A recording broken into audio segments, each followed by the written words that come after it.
I'm Ted Nicolaou. I directed the Subspecies series, wrote Subspecies 2, 3, and 4, and Vampire Journals.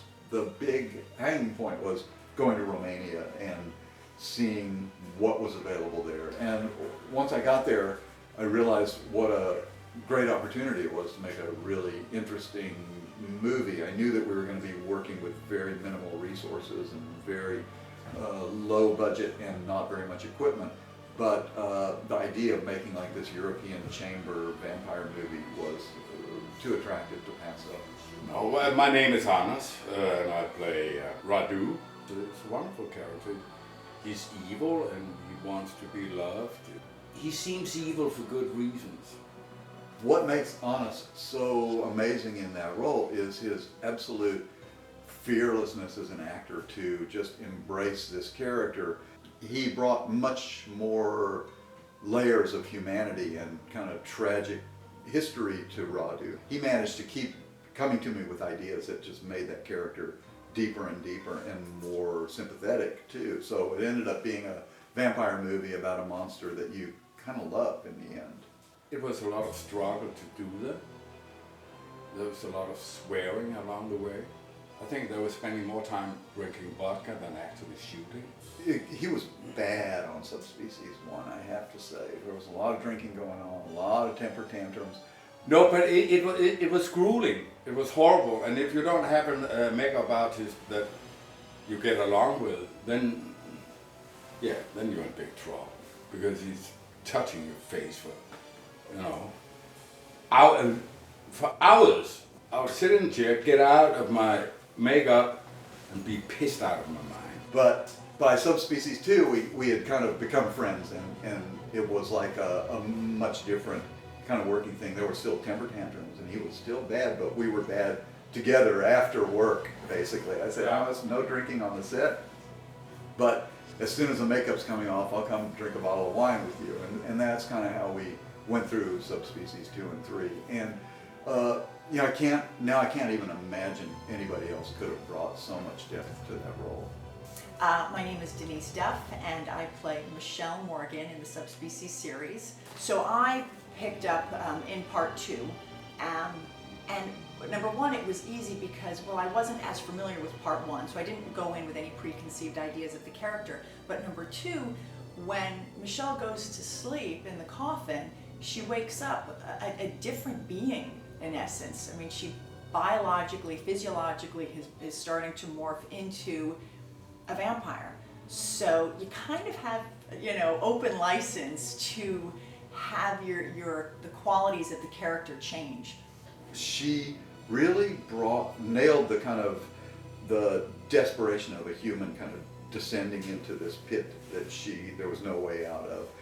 I didn't have to act much when I was working with Hannes. I mean, I legitimately was frightened out of my gourd on many of these scenes.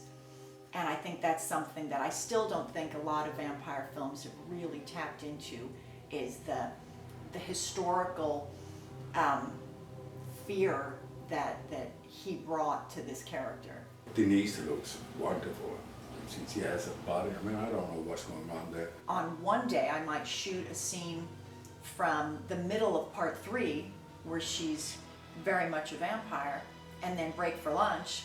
And then the next thing I'm going to shoot is a scene where she's hardly even morphed into a vampire and is repelled by blood and is fearful.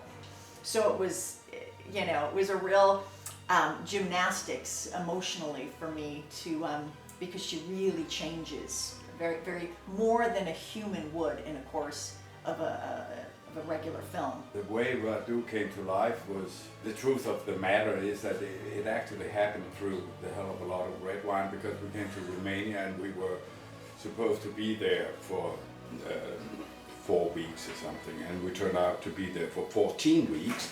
And so we went out on a location and smoking 100 cigarettes and drinking too much wine at that point. And then Ted asked me, well, how does this character talk? I don't know. So this voice came out, and once you have the voice, a lot of other stuff sort of automatically develops.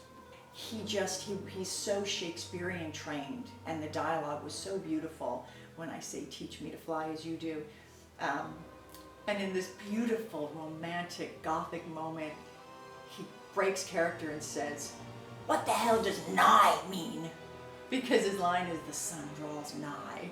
When we were done with the first one, and then we should do the second movie, then I asked Ted if maybe all of a sudden Radu would have another voice, hoping that he would let me get out of that trap, but no way.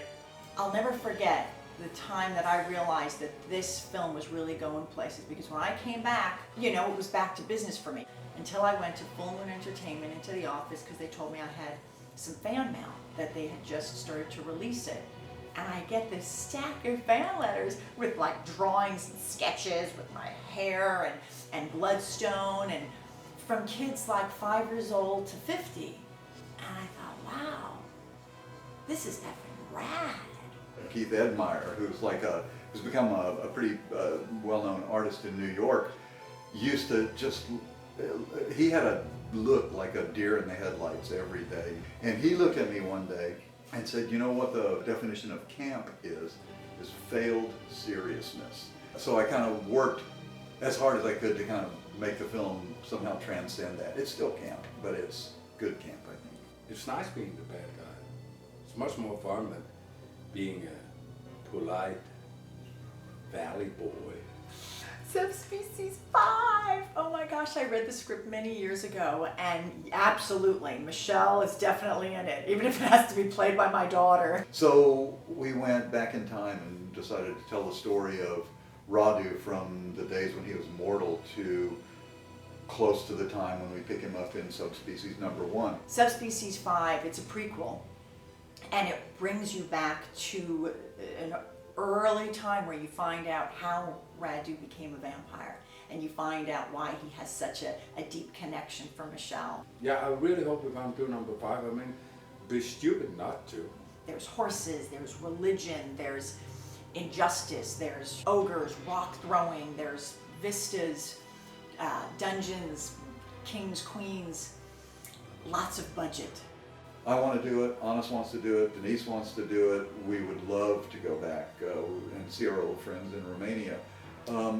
But we also don't want to cheat the movie or the fans of the films. So we're sort of holding firm to this has got to be as kick-ass a sequel as it can possibly be. It was beautiful to read this script. I mean, I think it's can top all of them. But that's the deal. We want to make the film, but we want to make it right. And it's not going to do any of us any good if it's not.